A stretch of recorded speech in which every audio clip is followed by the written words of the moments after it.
These soldiers are the most important element in a war. No matter how powerful the armies have, they must have soldiers who are psychologically and physiologically capable of using them. The Russian army made many mistakes in ensuring the psychological and physiological health of its soldiers, especially at the front. Thousands of starving, thirsty, and unable to find clothes Russian soldiers appeared. This internal crisis in the Russian army is growing. According to Western reports, the Russian army lost more than 220,000 soldiers. However, a very interesting situation, as mentioned in the reports, in which it's claimed that more than half of the Russian soldiers were lost due to their poor health and inability to treat the wounded.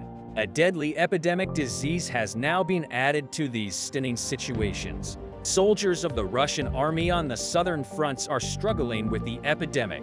Now let's examine how the Russian soldiers got a deadly disease on the southern fronts and what happened on the front.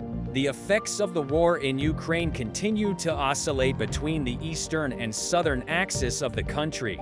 Until the spring months, the center of clashes was usually the eastern front lines of Ukraine. But as the weather warmed up, both sides of the war shifted the focus of their attacks towards Ukraine's southern front lines. Russia's main aim in this region was to protect Crimea first and to prevent the Ukrainian advance before it reached the peninsula.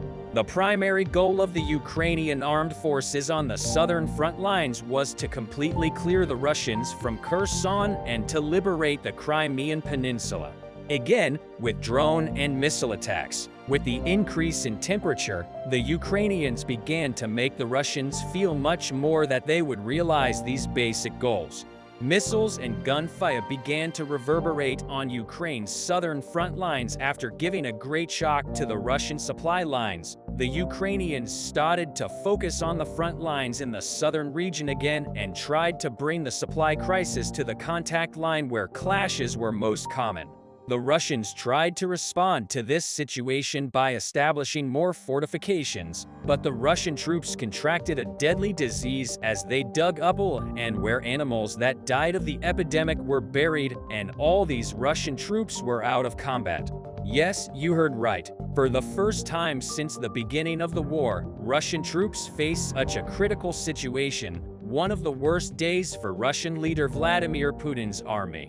This disease started in Astaranga. Let's go to Ness-Syr-Enka, where this incredible event took place. And let's take a look at the before and after the situation here and the causes of the disease.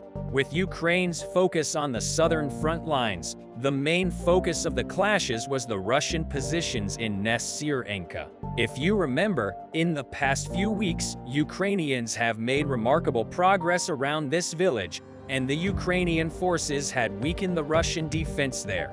The main target of the Ukrainian 44 Artillery Brigade was a Russian tank responsible for fortifying a position in the tree belt near Nazarenko. This is not the only position fortified with tanks. In fact, it is quite common practice to fortify open spaces with tanks. But this tactic has both advantages and disadvantages. On the one hand, when you're making a ground attack, it's next to impossible to break through a tank-fortified position because the buried tank protecting this position can quite effectively protect the open land leading to the position.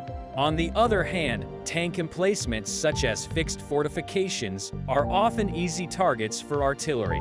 WAV operators of the Ukrainian forces have also spotted Russian army trucks with a Russian armored personnel carrier next to them, hidden in the tree belt at Ness-Syr-Enka. These vehicles were most likely used to transport supply, according to Ukrainian soldiers. They are in constant combat with the mortars of the Russian forces in this region. It didn't take long for the Ukrainians to detect the mortars of the Russian forces in Ness-Syr-Enka and the ammunition depot on the field. The Ukrainians destroyed 3 tanks, 4 trucks, an armored personnel carrier, and an equipment warehouse in Nazarenko with a coordinated work of UAV and artillery teams. This stunning offensive operation was a huge hit for such a small part of the front line. This indicated that the Ukrainians could soon attempt to expand the bridgeheads here. For this reason, the Russians began to strengthen their defenses by digging new trenches in Nazarenko. But it turned out that one of the areas where the Russians were trying to dig trenches and create a new line of defense was an area where epidemic-stricken farm animals were buried, the Ukrainian mayor of Melitopol reported. As Russian forces build new strongholds, they have contracted anthrax, a deadly disease that requires immediate treatment.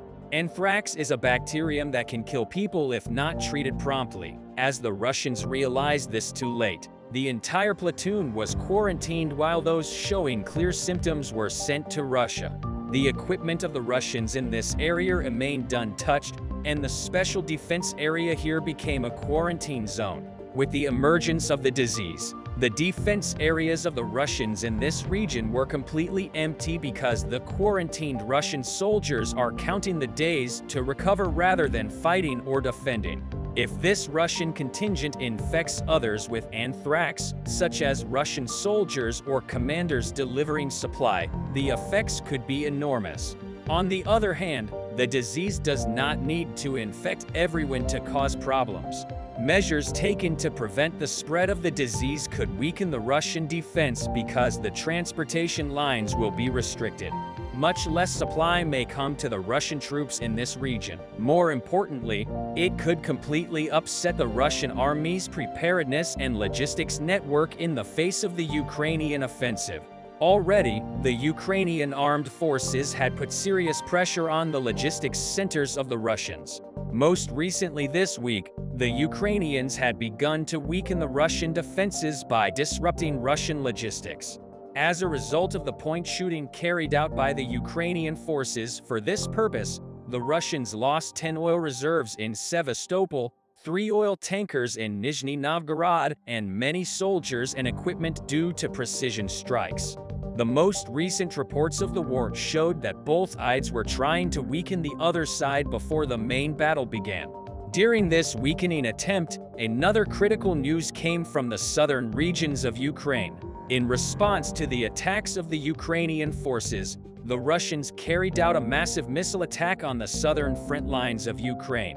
A spokesperson for the Ukrainian Air Force announced that the Russians began to use a new tactic to open the Ukrainian air defense. In fact, the Russians had previously sent several waves of UAVs before the missiles and programmed these missiles to change their course while in flight. Thus, the Russian forces were trying to confuse the Ukrainian air defense operators. Fortunately, the Ukrainians have adapted to this situation and have reduced the potential for unexpected maneuvers to zero. For this reason, the Russians had to find a new tactic. Caliber missiles are more accurate than Kh-101 missiles. For this reason, the Russians began to use their missiles with less accuracy to spend the ammunition of the Ukrainian air defense systems, and the Russian forces thus paved the way for the Caliber missiles.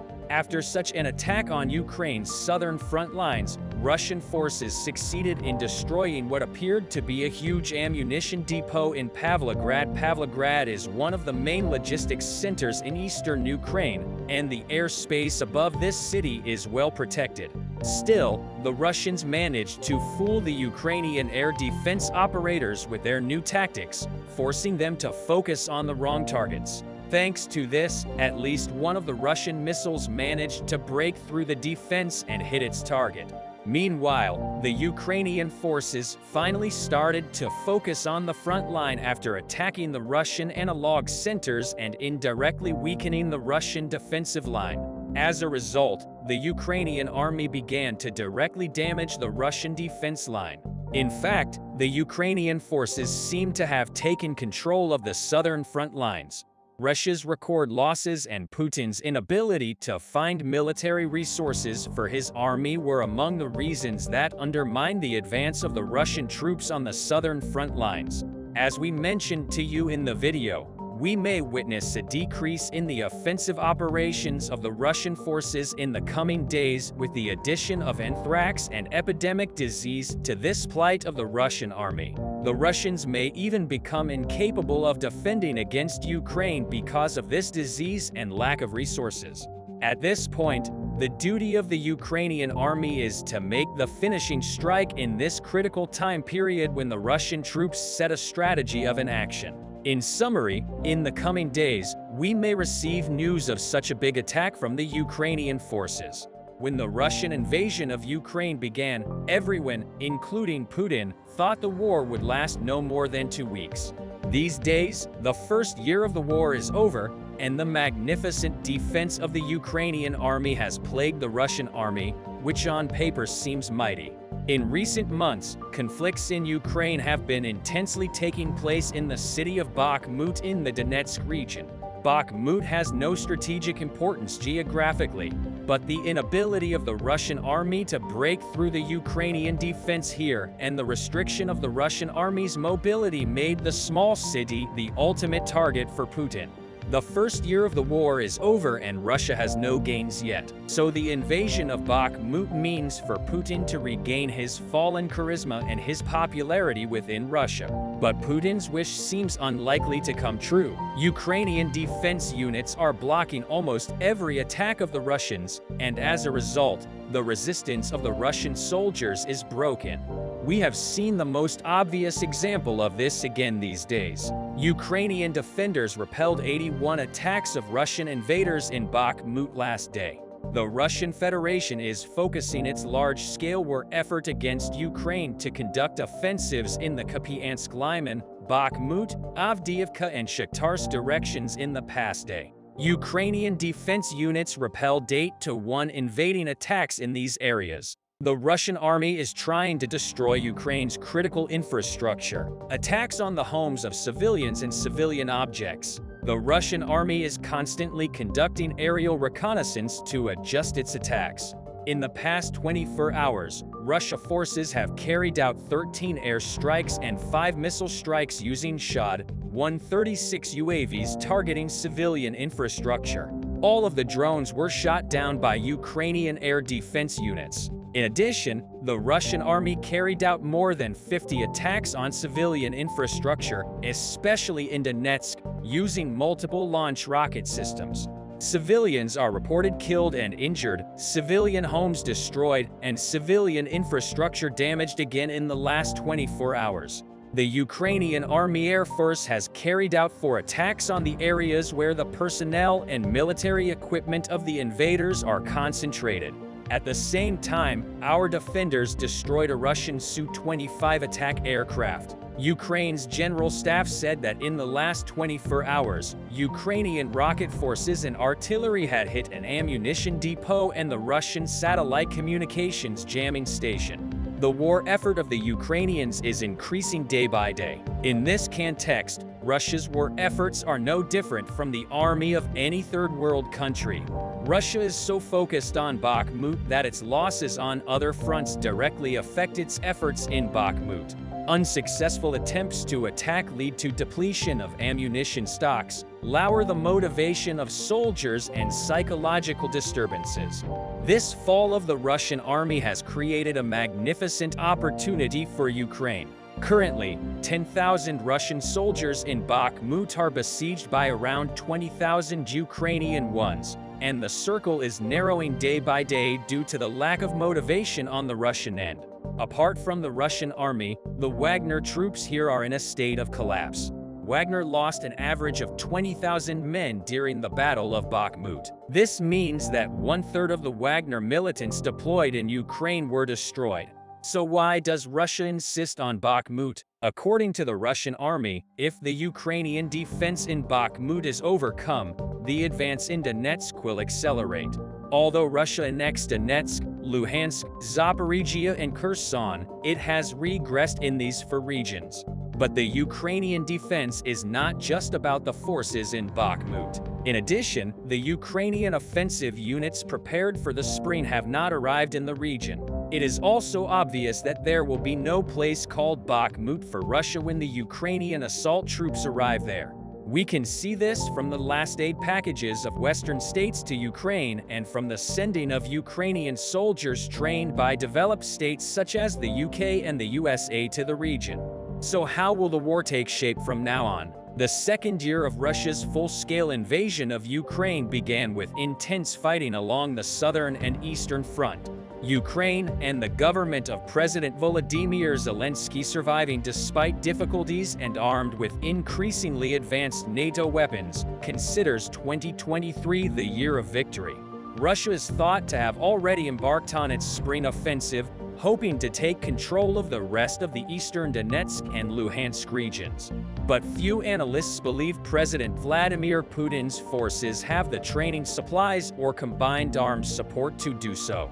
The defenders of Ukraine hope to inflict as much pain on the Russians as possible as they prepare their own counterattack. Kiev's spring offensive could focus on the southern front to cut off Russia's land access to Crimea or retake control of parts of the Donbass it has lost since 2022. There is no hope for peace talks, as neither side is willing to make concessions. The course of the war will decide whether to restart negotiations later in the year and on whose terms. An operationally overwhelming but costly Russian spring offensive is expected in the coming months, which will most likely fail to capture the entire Donbass region. The feedback we got from Ukrainian generals as well as Western defense analysts is that it was probably rushed, launched before it was really ready, before mobilized reservists were brought in to bring the troops back. It is predicted that the Russians will be able to make some gains, but it seems unlikely that the Russians will be able to push all of the Donbass. If the Russian military can do that, then the Ukrainian military can basically try to lock them out and freeze the conflict there. This also means that Ukrainian forces can seize an opportunity for the Crimean offensive. The Russian war effort exists above all to show that the war is not over and that mainly Ukraine, and most importantly, the West can expect it to continue.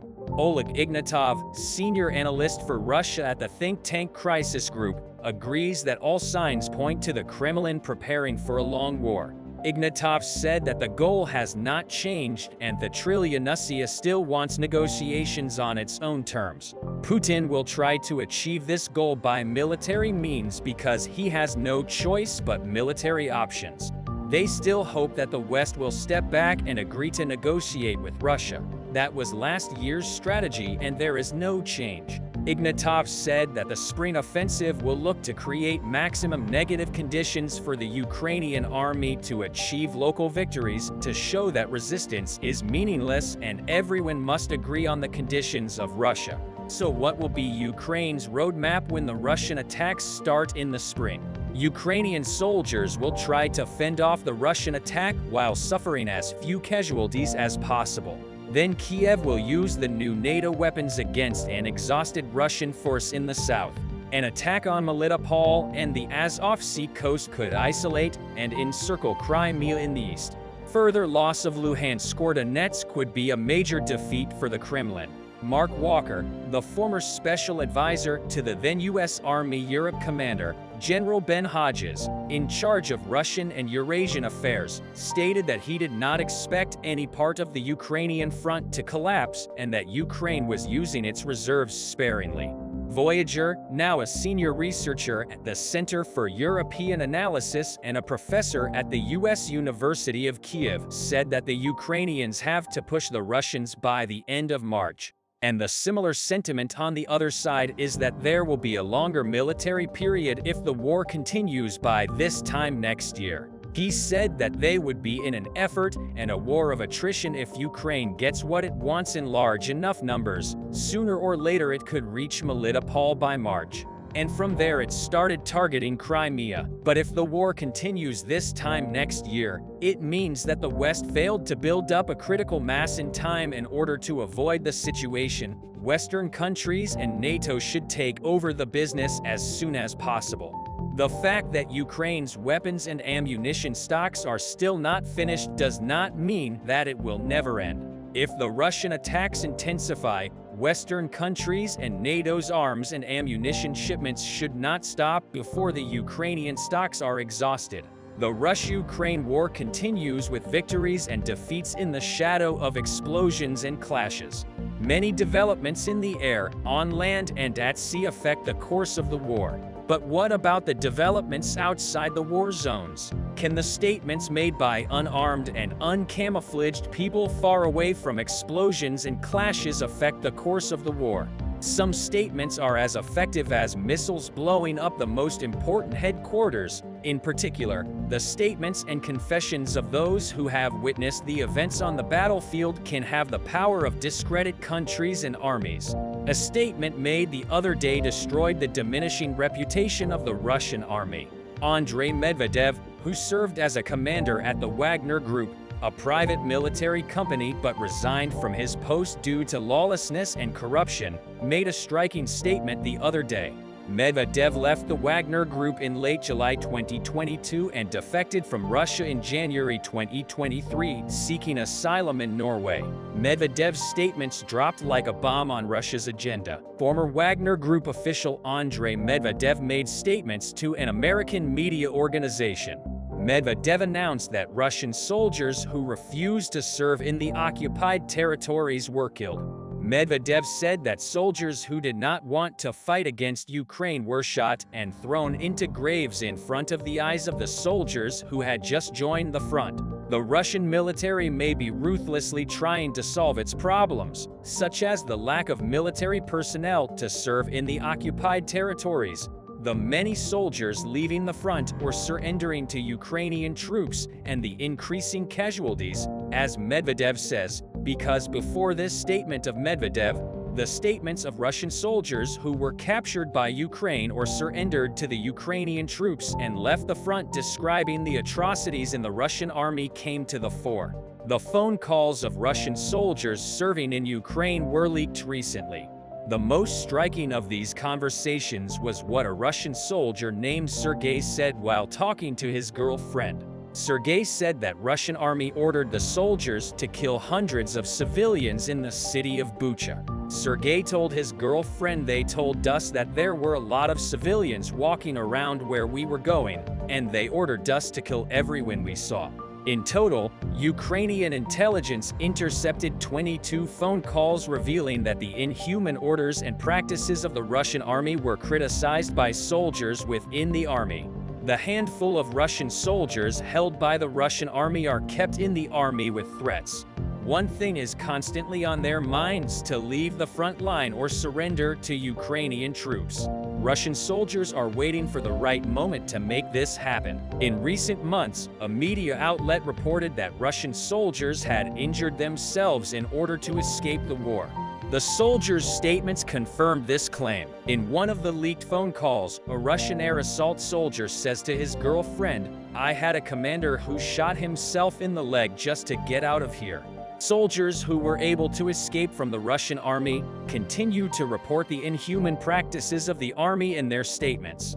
One of them is Nikita Chibrin, who escaped from the Russian occupiers and fled to Europe via Belarus and Kazakhstan.